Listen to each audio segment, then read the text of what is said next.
What's going on, filmmakers? I'm Alexandru and today I'm gonna take you behind the scenes on a TV jewelry commercial. And I know I shoot a lot of jewelry commercials, but this one is pretty cool.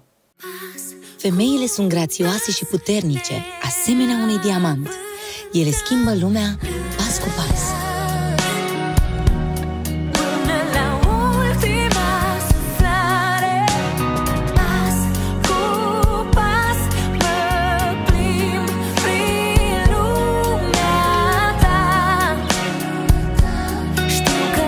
Culto. Sărbătorim femeile remarcabile.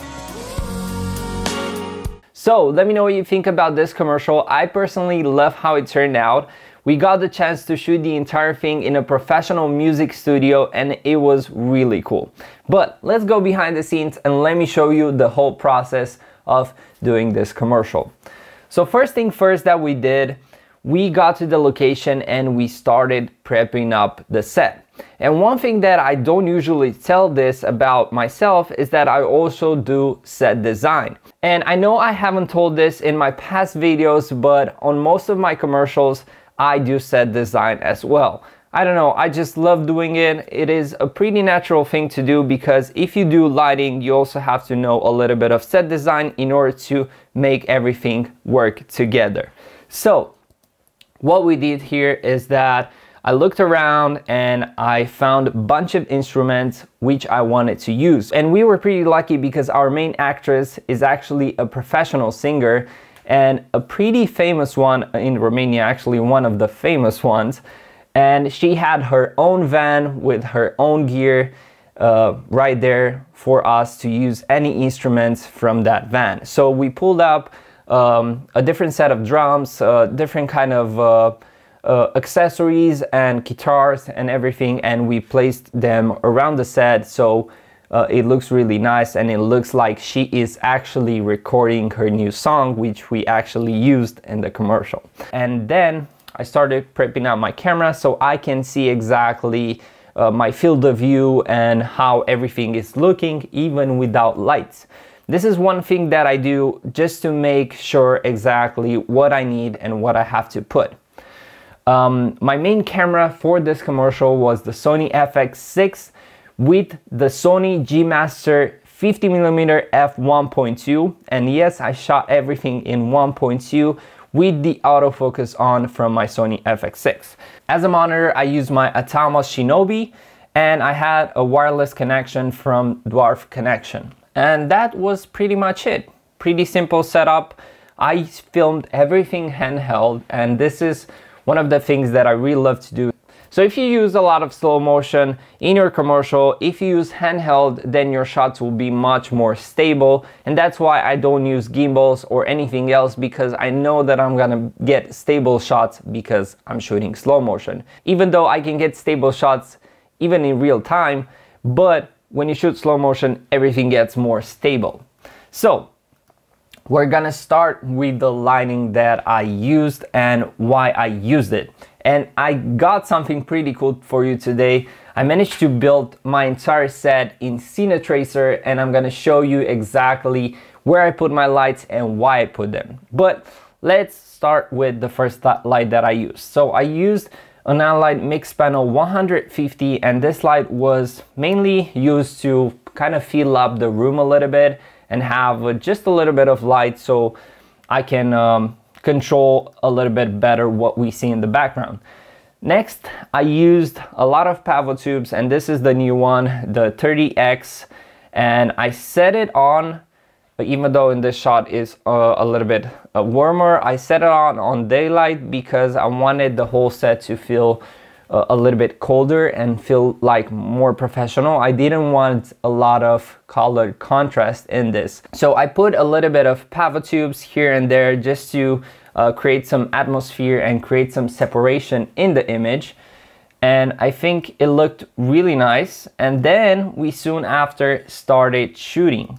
And as you can see, I'm shooting handheld and I have a big softbox here. And actually, let's go inside Scene Tracer and let me show you exactly everything I did in order to get this setup going. So this is my set, and this is how I put everything. So here is the camera placement, which was actually myself. And here is one of the softbox that we used on the Forza 500. So even though the Forza 500 was at around 20%, I still used it because it has a beautiful light, and in case I needed more, I have. And to make things a little bit better, so this was kind of my orientation, and to fill up the shadows from here, I had a bounce board that was actually helping me a lot. And in the background, we have the Mixpanel 150, which is filling up the room a little bit. So it's making a little bit of light here. And here we have two small pivot tubes, and obviously I couldn't find pivot tubes in Cinetracer, but we have two pivot tubes that make a little bit of light on this instruments. And here in the back is that pivot tube 30X that you see me put in the background. And I also had a pivot tube here, just a little bit as more as a practical light. And I also had a pivot tube here placed on an L stand, which was giving me backlight. And this was pretty much my whole lighting setup, and it was pretty simple. And by the way, this one up top is a pivot tube 15X, the new one.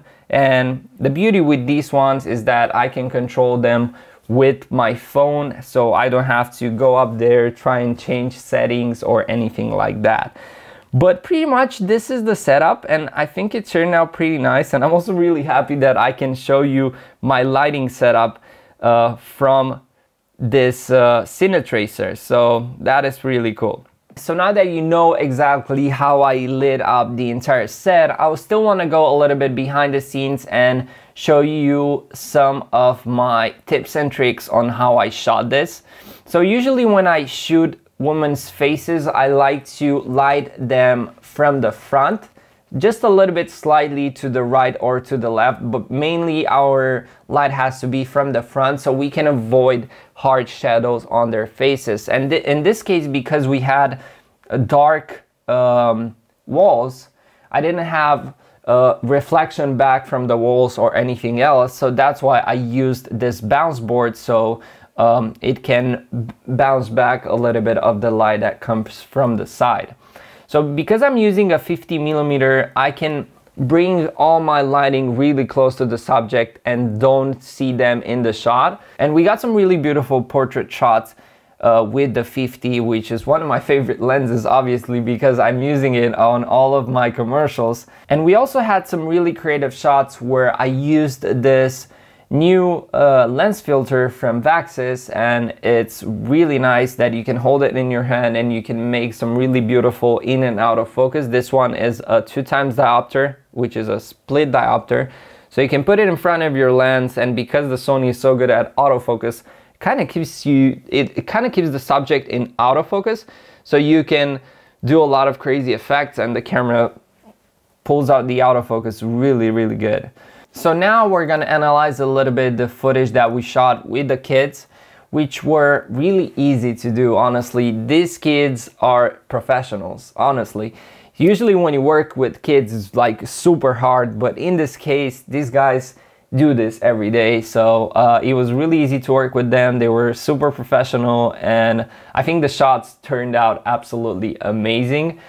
As you can see, I'm shooting handheld. I'm moving the camera without any worries, just because I'm shooting slow motion, and things turned out really good. Then we did a little bit of special effect shots. So I had a filter in front of my lens that makes a reflection look really nice, and we did that for the last shot where she opens up the box and we see the earrings, and I think it looks really cool because we also used the phone light to light up the rings so we can have that sparkle going on. And by the way, the filter is from Princeless Effects. Because you see in the commercial we have two separate locations, and for this one I don't have it in Cinetracer because it's really simple. For this one, as a key light, we used a pivot tube, and we also had a little bit of a backlight, and we had some lights from the studio in the background, and it looked really cool.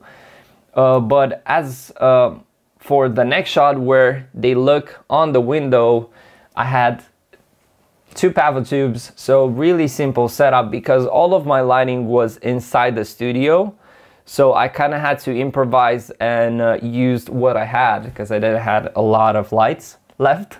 So I used 2 pavo tubes to light the whole thing, and as you can see, it looks really good. It's had a lot of fun, and this was actually not scripted, so we said let's use that, and it worked out really nice.